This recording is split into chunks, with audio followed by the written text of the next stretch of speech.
오늘 우리에게 주신 말씀은 창세기 16장 10절부터 16절까지 말씀입니다.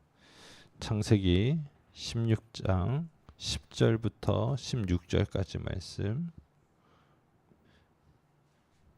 다 찾으셨습니까? 우리 저 한 절 여러분들 한 절 교독해서 읽겠습니다. 여호와의 사자가 또 그에게 이르되 내가 임신하였은즉 아들을 낳으리니 그 이름을 이스마엘이라 하라. 이는 여호와께서 내 고통을 들으셨음이니라.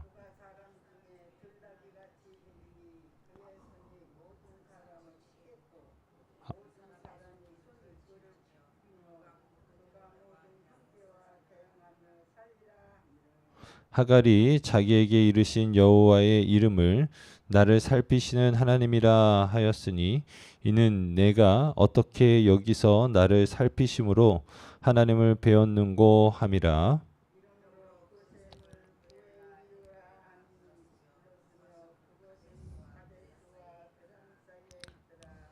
하갈이 아브라함의 아들을 낳음에 아브라함이 하갈이 낳은 그 아들을 이름하여 이스마엘이라 하였더라.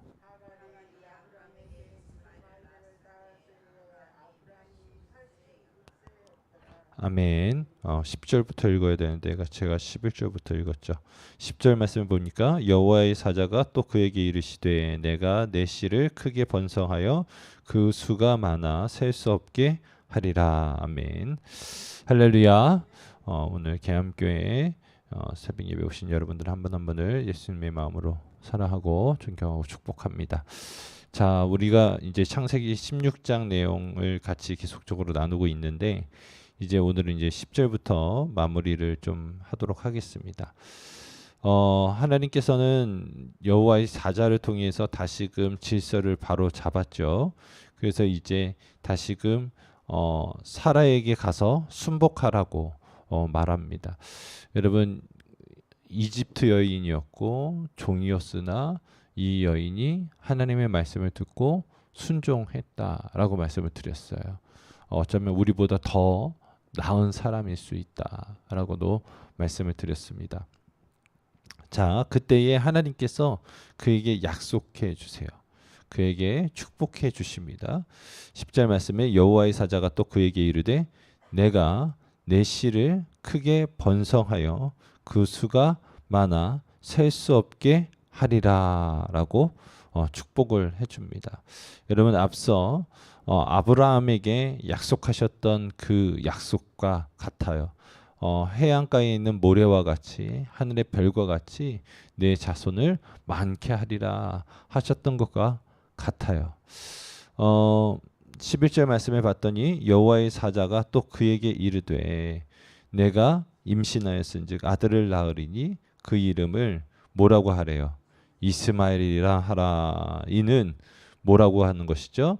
여호와께서 내 고통을 들으셨음이니라 라고 말하고 있어요.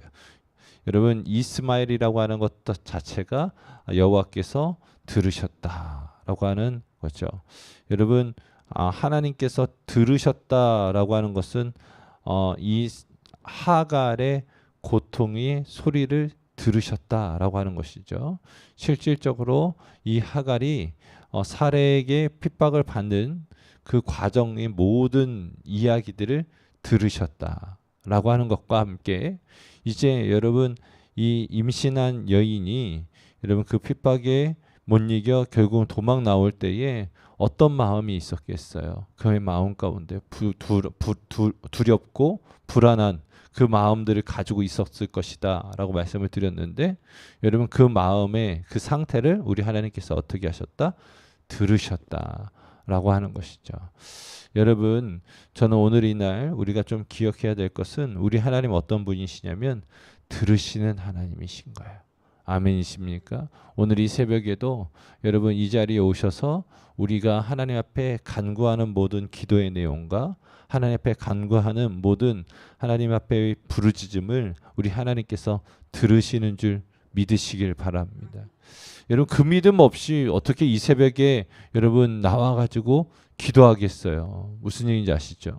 여러분 하나님께서 듣는다, 우리의 기도에 응답하신다, 하나님께서 살아계신다라고 하는 믿음과 확신 없이 누가 이 새벽에 여러분 이 자리에 나오시겠어요? 이 자리에 나온다고 제가 뭐 상품권을 드리는 것도 아니고 일당을 드리는 것도 아닌데 여러분 이 자리에 모두 다 나오신 이유는 여러분 그러한 믿음이 있기 때문 아니겠습니까? 여러분 다시금 생각하셔야 될 것은 뭐냐면 하나님께서는 우리의 기도를 뭐 하신다? 들으신다는 거예요. 여러분들 그 믿음과 그 확신을 가지고 주님 앞에 부르짖을 수 있기를 예수님의 이름으로 축원합니다. 특별히 여러분 하나님께서는 어떻게 말씀하셨냐면 내 고통을 들으셨다라고 할 때에 여러분 이 들으셨음에 대하여서 어떤 주석학자는 하갈이 하나님 앞에 신음하였다는 것뿐만 아니라 기도하였다까지도 해석을 하더라고요.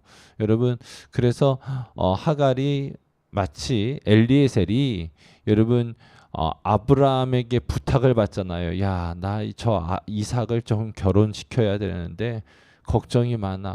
며느리감을 좀 잘 구해야 되는데 너가 좀 나 대신해서 이제 내 마음도 너무 잘 알고 우리 교회 우리 집안의 형편도 잘 아니까 너가 좋은 며느리감 좀 고향에 가서 데리고 와라 라고 했을 때 엘리에셀이 순종해서 며느리감을 데리러 가는데 구하러 가는데 뭐 합니까? 기도하잖아요. 여러분 뭘 봤을까요? 아브라함이 하나님 앞에 묻고 기도하는 것들을 봤다는 거예요. 그래서 여러분 어떤 주석학자들은 지금 이 하갈도 하나님 앞에 부르짖었다, 탄원했다, 기도했다라고 보는 학자들이 있단 말이에요. 그러니까 하갈은 어디서 봤을까요? 사례가 때로는 아브라함이 하나님 앞에 기도하는 것을 봤다라고 하는 것이죠. 저는 우리가 좀 기억해야 될 것은 우리의 모습을 통해서 우리 자녀들의 신앙이 자라고 그것이 이어가는 것을 여러분 기억하셔야 돼요. 이제 우리가 누구를 닮아가느냐, 여러분 나도 모르게 부모님을 닮아가는 모습들이 너무나 많은 거예요. 무슨 얘기인지 아시죠? 그래서 제가 지난번에 한번 말씀드렸잖아요. 우리 아버지가 가끔씩 이렇게 일어나고 막 할 때 어구어구 하면서 일어난단 말이에요. 그래서 뭐 늙으셨네 뭐 이러고 있었었는데 저도 어느 순간 아이고 막 이러고 다녀요. 그 이게 참 희한하게 닮지 않고 싶은데 나도 모르게 입술에서든지 어떤 행동에서든지 그냥 똑같을 때가 있더라고요. 여러분 그러한 일상의 어떤 모습들, 어떤 제스처뿐만 아니라 분명하게 영적인 것도 보고 잘한단 말이에요. 그것을 여러분 심리학적인 용어로 때로는 사회적인 언어로 미러링이라고 하는데 여러분 보고 배우는 거예요. 보고 배우는 거. 저는 여러분들을 우리 자녀들이 보고 배우되 특별히 영적인 면에서 이 새벽 기도의 영성 그리고 하나님 앞에 신실하게 서가는 여러분들의 모습을 통해서 여러분의 자녀들이 여러분의 후손들이 더욱더 하나님을 신실하게 따라갈 수 있기를 예수님의 이름으로 축복합니다. 자 12절 말씀 보니까 그가 사람 중에 들나귀 같이 되리니 그의 손이 모든 사람을 치겠고 모든 사람의 손이 그를 칠지며 그가 모든 형제와 대항해서 살리라 하니라. 여러분 지금 그 이스마엘이 어떤 사람이 될 거냐? 여러분 들나귀 같은 사람이라는 거예요. 여기서 말하는 들나귀라고 하는 것은 여러분 자연 상태 그대로예요. 날 것이에요. 이거는 길들여지지 않은 상태인 거예요.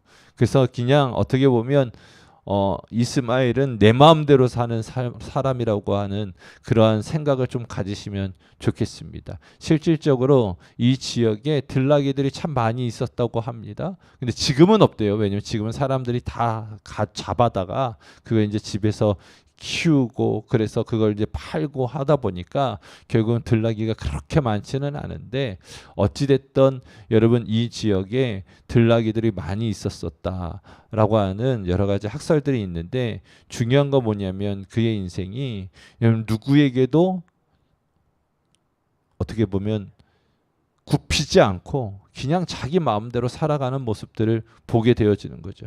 이게 참 아쉽더라고요. 여러분 우리네 인생이 들나귀 같은 인생이 아니라 정말로 하나님 앞에 붙잡힌 바 되어져 쓰임받는 명마들이 될 수 있기를 예수님의 이름으로 축원합니다. 정말로 명마들이 되셨으면 좋겠어요. 그래서 여러분 그 주인이 그 말을 탄 자가 여러분 의리야 했을 때에 우리가 믿음으로 순종하고 따라가면서 여러분 정말로 우리가 마치 어린 나귀가 여러분 제자들에 이끌려서 한 번도 해보지 않았었던 누군가를 태웠어요. 무슨 얘기인지 알죠? 어린 낙인데 한 번도 해보지 않았던 그러나 엄마가 신실하게 해왔던 것들을 봤던 그 어린 나귀가 여러분 힘들지만 누군가를 태워가지고 여러분 한 성에 들어갔어요. 여러분 누군지 아시죠? 예수님이 예수님.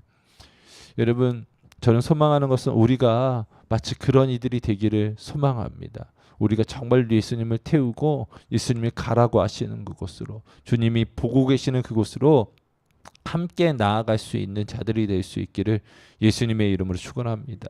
그러면서 그의 손이 모든 사람을 치겠고 또 모든 사람의 손이 그를 칠 것이다. 그러니까 그냥 이스마엘이 있는 곳은 어떻게 해요? 난장판이 되는 거예요. 싸움판이 되는 거예요. 그냥 서로 치고받고 하는 삶이 펼쳐질 것이다.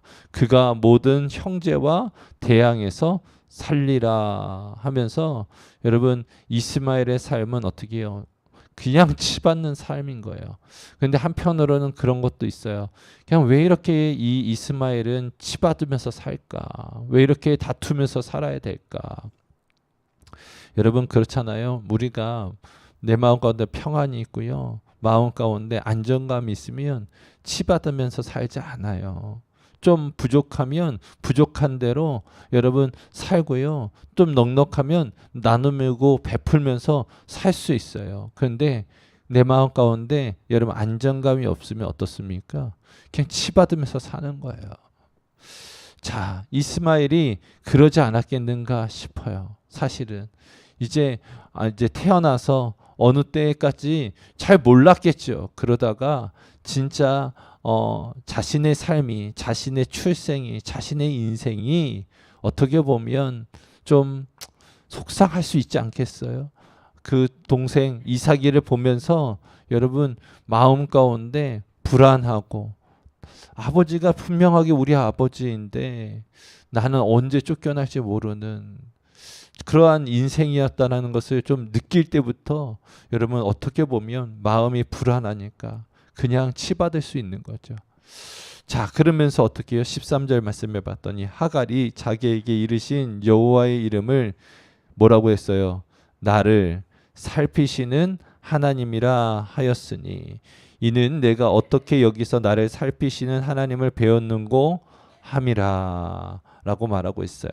여러분 나를 살피시는 하나님 한번 따라해 보겠습니다. 나를 살피시는 하나님 엘로이라고 하는 단어를 썼어요. 엘로이. 하나님이 나를 살피신다. 관찰하신다. 돌보신다 라고 하겠죠. 여러분 기억하세요. 여러분 이 하나님이 누구의 하나님이시냐면 여러분의 하나님이에요. 여러분의 하나님께서 뭐 하신다? 여러분을 살피신다는 거예요. 관찰하시고 관심 있게 바라보고 계신다라고 하는 것이죠. 그러면서 하갈이 얘기하는 거예요. 내가 여기서 어떻게 그런 하나님을 만났는가? 내가 어떻게 여기서 하나님을 만났는가? 여러분 이 표현이 뭐하고 비슷하냐면 후에 여러분 이삭의 아들이었던 야곱이가 형 에서를 피해서 도망갈 때에 베델에서 내가 여기서 하나님을 만났다. 여호와의 집이 여기 있네 라고 깜짝 놀래요. 왜요? 이때 당시에만 해도 여러분 많은 사람들이 여러분 가신이라고 해서 우리 집이 믿는 신은 우리 집안에 있다고 생각을 하는 거예요. 무슨 얘기인지 아시겠어요? 우리 집안에 신이 있었단 말이에요. 우리를 지켜주는 신이 있었다고요. 그래서 여러분 야곱이가 훗날에 이제 고향 앞으로 가 할 때에 여러분 라헬이가 여러분 그 집안에 있는 가신을 가지고 도망 나온단 말이에요. 그래가지고 그걸 알고서 그냥 외삼촌이 막 쫓아오는데 그걸 치마폭에다가 숨겨가지고 있었었던 거 기억하세요? 여러분 그게 뭐냐면 우리 집안을 떠나면 이 신이 이랑 분리된다고 생각을 한 거예요. 이 신은 우리 집안에만 있다고 하는 생각을 가지고 있는 거죠. 여러분 그래서 야곱이가 여러분 광야를 나갔을 때에 원래 마마보이였지만 더 불안한 거예요. 왜요? 우리 집안에 있었던 하나님, 우리 아브라함의 하나님, 이삭의 하나님과 이제 나는 어떻게 됐어요? 떨어져 버렸으니까. 그런데 여러분 그곳에서 누가 하나님이 찾아오신 거잖아요. 여러분 그 말씀을 통해서 우리가 알게 되는 건 뭐냐면 우리 하나님은 어느 곳에서든지 우리를 만나 주실 수 있는 하나님이시며 또 우리와 함께 하실 수 있는 하나님이신 것을 우리는 믿어야 되는 거예요. 오늘 마찬가지인 거예요. 야, 내가 어떻게 여기서 나를 살피시는 하나님을 만났는가? 아니 내가 아브라함이 예배드릴 때 제사 드릴 때 거기에 임하시는 하나님 아브라함과 만나서 계약 맺는 하나님은 봤어요. 그러니까 아브라함과 함께하는 하나님인 줄 알았더니 어떻게 해요? 비천한 나 같은 사람들 여러분 위하여 하나님 이곳까지 찾아와 오시는 하나님 그 하나님에 대해서 지금 하갈이 이야기하고 있는 거예요. 무슨 얘기인지 아시겠어요? 여러분들의 인생이 어떻든 여러분들이 어떤 직업을 가졌든 어떤 시간을 보내든지 우리 하나님께서 뭐 하실 수 있다? 오늘 우리에게 찾아오실 수 있다. 할렐루야. 그 하나님을 만날 수 있기를 예수님의 이름으로 축원합니다. 자, 그래서 어떻게 해요? 이러므로 그 샘을 부엘라 헤로이라 불렀으며 그것은 가데스와 베레 사이에 있더라라고 하는 것이죠. 그러니까 이 부엘라 헤로이가 무슨 뜻이냐면 앞서 엘로이가 나를 살피시는 하나님이라고 했잖아요. 그러니까 엘로이 헤로이 비슷하죠. 발음이. 그죠? 이게 어떤 뜻이냐? 살아계셔서 나를 감찰하시는 분의 우물이다. 살아계셔서 나를 감찰하시는 분의 샘물이다 라고 하는 뜻을 가지고 있는 거예요. 여러분 우리 하나님 어떤 하나님이시냐면 살아계셔서 우리를 감찰하시는 분이세요. 여러분 저는 우리 계암교회가 마치 이 부엘라 헤로이 같이 하나님이 우리를 감찰하시는 분의 우물이 되어져 때로는 고통스럽고 때로는 지치고 힘들 때에 주의 전에 나와 주님께서 주시는 이 영원한 샘물을 먹고 새 힘을 얻기를 예수님의 이름으로 축원합니다. 자, 그러면서 이제 15절 말씀, 16절 말씀 나누면서 말씀을 마무리할게요. 하갈이 아브라함의 아들을 낳음에 아브라함이 하갈이 낳은 그 아들을 이름하여 이스마엘이라 하였더라. 하갈이 아브라함에게 이스마엘을 낳았을 때에 아브라함이 몇 세였어요? 86세였더라 라고 말하고 있어요. 여러분 이제 이스마엘이 때가 되어져서 출생하게 되어졌습니다. 여러분 앞서 말씀드렸던 것처럼 하갈은 대표적으로 인간의 인본주의의 상징이라고 말씀을 드렸죠. 왜? 애굽이니까. 여러분 그러다 보니까 결국은 이의 출생이 여러분 아브라함에게 위로와 힘이 되지 못한다 라고 말씀을 드렸어요. 오히려 여러분 아브라함의 가족 가운데 큰 어려움이 나타날 것이다 라고 말씀을 드렸습니다. 참 안타까운 일이죠. 그럼에도 불구하고 여러분 하나님의 뜻이 분명하게 세워져 있기 때문에 그러한 일은 벌어질 수밖에 없다라고 여러분들 기억하시면 좋겠습니다. 자, 여러분 중요한 것은 무엇이냐면 이제 이 이스마엘이 이제 세상에 나와서 이제 어떻게 할 거냐면 자신은 아브라함의 아들 장자권을 주장을 할 거예요. 무슨 얘기인지 아시겠죠? 여러분 그래서 지금도 여러분 무슬림들은 뭐라고 얘기하는 거예요? 야, 우리가 믿는 신이 진짜야. 그리고 그 당시에 있었던 장자권에 비교해 보면 여러분 우리가 진짜야 라고 이야기한단 말이에요. 그런데 여러분 성경을 보니까요. 여러분 분명하게 장자권은 살아있고요. 여러분 장자에 대한 권한이 엄청나다고 제가 말씀을 드렸잖아요. 이스라엘의 유산 분배법을 보면 장자가 9를 갖게 돼 있어요. 그리고 나머지 차자들이 그 나머지 1을 가지고 나눠서 여러분 유산을 상속받게 되어져 있어요. 무슨 얘기인지 아시겠어요? 그래서 장자권이 중요한 거예요. 그런데 여러분 모든 육체적 장자가 다 장자가 되었습니까? 아니에요. 대표적인 게 여러분 야곱에게는 몇 명의 아들이 있었었죠? 12명 다 아시잖아요. 그런데 여러분 그 장자가 누구였어요? 루벤 아닙니까? 근데 그가 장자권을 가지고 있어요? 못 가지고 있어요? 못 가지고 있어요. 누구에게 넘어갔어요? 유다에게 넘어갔죠. 이해되세요? 자, 여러분 그의 아버지 야곱은 원래 차자였어요? 차자였죠? 그런데 어떻게 됐어요? 장자권을 인정하지 않고 무시하던 에서에게 여러분 팥죽 한 그릇에 사버렸잖아요. 무슨 얘기인지 아시겠죠? 원래 물리적인 장자는 누구였어요? 에서였으나 여러분 이제 그가 그 팥죽 한 그릇으로 장자권을 얻었기 때문에 이제 누가 장자가 되었어요? 야곱이 장자가 돼버렸어요. 자, 훗날에 여러분 그가 너무나 사랑하는 아들, 우리가 지난주에 김광석 목사님이 알려주셨던 요셉에 대해서 생각해 보면 요셉에게도 아들이 몇 명 있어요? 2명 있었잖아요. 그런데 여러분 야곱이가 만나가지고 너무너무 좋은 거야. 내가 너무 사랑하는 아들, 내가 너무너무나 이뻐하는 아들이 손주를 데리고 온 거예요. 그래서 어떻게 해요? 축복해 주는데 어떻게 축복해 줘요? 손을 이렇게 해서 축복해 줘요? 이렇게 해서 또 축복해 줘요? 어금맞아서 축복해 준단 말이에요. 그러니까 이야기하잖아요. 요셉이가 아버지 이쪽에 있는 애가 장자예요. 그러더니 알아.